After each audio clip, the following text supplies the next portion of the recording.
पण हे आवडतंय, हे तू छान केलंस, हे काही नाही, फक्त निगेटिव्ह बोलत असतो की अरे काश्मीर बघ ना. तर त्याला त्याचा राग आला आणि त्याने मला बुक्का मारला. त्यांचा आहे जीव माझ्यावर, भलेही आम्ही भेटलो नाही काही नाही तरी मला जाणवतं ते.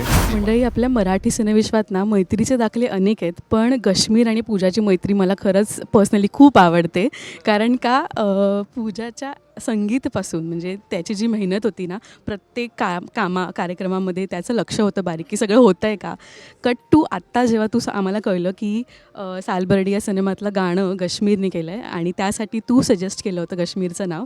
म्हणजे मैत्री असावी तर अशी भाई. म्हणजे तुला कधी वाटलं होतं की काश्मीरच ह्यासाठी परफेक्ट आहे?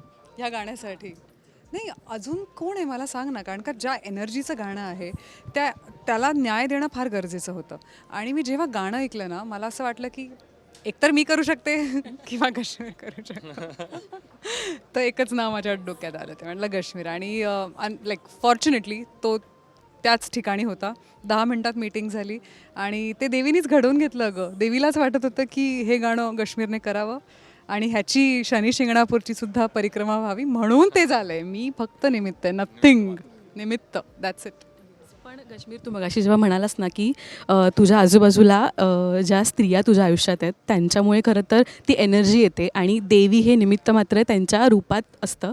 ते ऐकून मला खरंच गुजबम्स झाले की हे किती खरं आहे. आपल्या आयुष्यातल्या ज्या स्त्रिया असतात, पण जेव्हा कळतं की आपली मैत्रीण जी आपलं सजेशन देते आहे समोरच्याला आणि ती मागे लागून आपल्याकडनं सगळं बोलते की तू मीटिंग कर आणि तूच परफेक्ट आहेस, किती भारी फिलिंग होतं. आणि असं वाटतं की खरंच मी आयुष्यात काही नाही कमवलं, पण मैत्रीण खूप मस्त कमवली. हो. नाही नाही, ती ग्रेट मला मी मगाशी सांगितलं, I repeat it at the cost of being repetitive.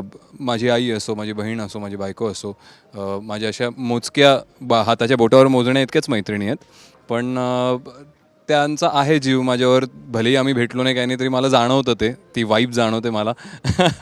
So आणि तो जीव आहे म्हणजे ते इट्स नॉट जस्ट की अरे हां, इट्स जसं मी म्हटलं की तुमच्यामध्ये टॅलेंट असेल, तुम्ही हार्डवर्किंग असाल, असे बरेच लोक असतात.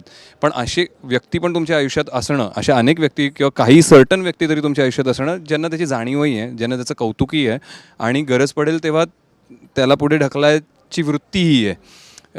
अशा व्यक्ती तुमच्या आयुष्यात येणं हे एक ब्लेसिंग असतं. सो ते अशा देवींच्या रूपातनं माझ्या आयुष्यात आलेलं आहे. माझी आई, परत मी सांगेन, माझी आई असो, माझी बहीण असो, माझी बायको असो, माझी मैत्रीण असो.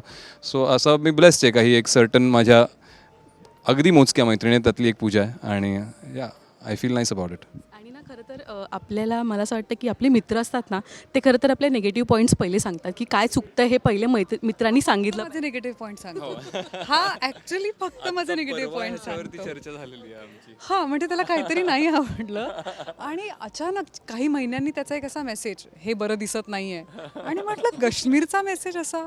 तर मी त्याच्या बायकोकडे कंप्लेंट केली की आवडत नाही, ठीक आहे, मित्रच सांगेल, पण हे आवडतंय, हे तू छान केलंस, हे काही नाही, फक्त निगेटिव्ह बोलत असतो. निगेटिव्ह बोलत असतो. मी तिला तेव्हा तेच म्हटलं, हे ॲक्च्युली आमचं 3 दिवसापूर्वी माझ्या बायकोचं, तिचं आणि माझं कॉन्व्हर्सेशनला म्हणजे नेहमी असा आरामात सोफ्यावरती लोळत पडत सांगतो की अगं चांगलं ते चांगलंच आहे, ते सांगायची गरजच नाही आहे, ते उत्तमच आहे. असं हो, असं असतं आमचं. पण नाही, कौतुकही आपण मित्रांचं केलं पाहिजे आणि चुकीचं आहे ते सांगितलं पाहिजे. आणि आता भरभरून कौतुक केलं तुझं पूजाने, है ना? येस येस, अगदी अगदी. अरे मी ते नाकारत नाही आहे, पण खरंच म्हणजे इतक्या वर्षांची तुमची मैत्री आहे. मला सांग की लाईफमध्ये आपण प्रत्येक गोष्टी शेअर करतो आणि आपल्याला जेव्हा एक सल्ला हवा असतो तेव्हा तुम्ही एकमेकांसाठी कसे उभे राहता आणि ती एक काय गिव्ह अँड टेक आहे तुमच्यामधलं, काय कनेक्शन आहे? मी सल्ला दिला तर तिला वाटतं हा मला सारखा क्रिटिसाइज करतो. नाही नाही,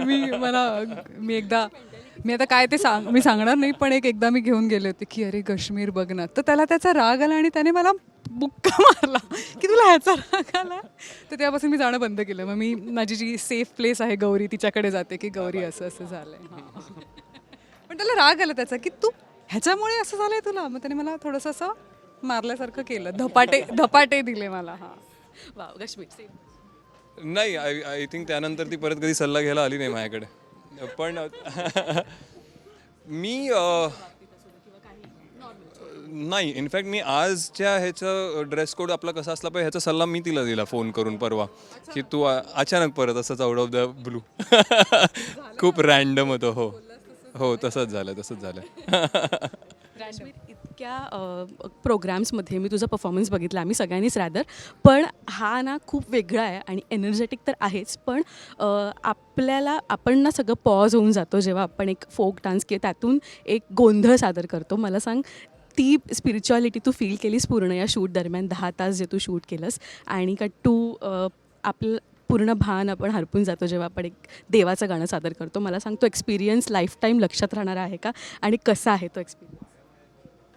100% आयुष्यभर लक्षात राहण्यासारखा एक्सपिरियन्स आहे. मी युजली जिममध्ये पण वर्कआउट करतो, तर मोस्टली महाराष्ट्रीयन फोकमधले गोंधळ जे झालेले आहेत आत्तापर्यंत अजय सरांचेच आहेत कित्येक. सो तेच युजली लूपवरती माझ्या हेडफोन्सवरती लावलेले असतात, किंवा देवाची काही स्पिरिच्युअल गाणी जी हाय ऑक्टेन गाणी असतात ती चालू असतात. सो त्या बाबतीत मी थोडाफार स्पिरिच्युअल ऑलरेडी आहे.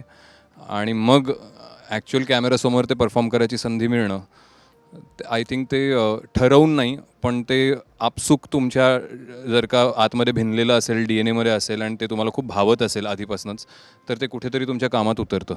सो या दॅट्स अबाउट इट. काही असं ठरवून की आता देवीचा गोंधळ करायचा आहे म्हणजे आता मला काहीतरी स्पिरिच्युअल एक हे एनलाइटनमेंट येणार आहे वगैरे, असं नाही आहे. आय फील स्पिरिच्युअली कनेक्टेड जेव्हा मी व्यायाम करतो, जिममध्ये वर्कआउट करतो, मेडिटेशन करतो तेव्हा. सो तेच मला कामातनं पण सापडतं, आणि त्यात देवीचा गोंधळ म्हणल्यावरती ते खूप सहज सापडलं हे गाणं सादर करताना. आणि खूप कमाल झालं हे गाणं. आय एम शुअर सिनेमाही खूप कमाल असेल. ऑल्सो पहिल्यांदा पूजा पोलीस ऑफिसरच्या भूमिकेत दिसतीये, तर एक मित्र म्हणून ती लुक तिचा कसा वाटतोय, आणि यासाठी तिला काय? खूप छान लुक वाटतोय. आणि पूजा युजली एक ग्लॅमरस ॲक्टर म्हणून जास्त म्हणजे जास्त तिचं तसं काम बाहेर आलं, जास्त भूमिका तशा आल्यात. पण म्हणून मी मला आत्ता सुचलेली गोष्ट आहे की तिचा जसा लपाछपी एक सिनेमा आला होता, जवळपास ह्याच जॉनरचा होता आणि खूप गाजला. सो आय फील त्याच्यानंतर आता सालवर्डीमध्ये मला ती त्याच जॉनरमध्ये तिला पाहताना खूप मज्जा वाटली आज टीजर बघताना. आणि I just wish her the best. I feel तितकाच हाही चित्रपट गाजावा. आणि छान वाटते, म्हणजे एवढी ग्लॅमरस असून सुद्धा ती पोलीस ऑफिसर वाटते. म्हणजे मला पहिल्यांदा असं वाटलं होतं की पूजा पोलीस ऑफिसर म्हणजे ती अशी जवळपास कॅटवॉक वगैरे करत येताना दिसेल की काय. नाजूक आहे आणि अशी म्हणजे की जरा आवाज चढवून कोणी बोललं तर टचकन डोळ्यात पाणी येणं वगैरे अशी आहे पूजा. हो, आणि ते बऱ्यापैकी छान टीजरमध्ये मला खूपच अगदी करेक्ट पोलीस ऑफिसर ती वाटली. So just hoping for the best. Yes, पण थँक्यू सो मच गाईज. खूप मजा आली बोलताना, आणि ही फ्रेंडशिप अशीच राहू दे. सो अनेक प्रोजेक्टमध्ये आपण एकत्र भेटूयात, है ना. Thank you so much. All the best. Thank you so much.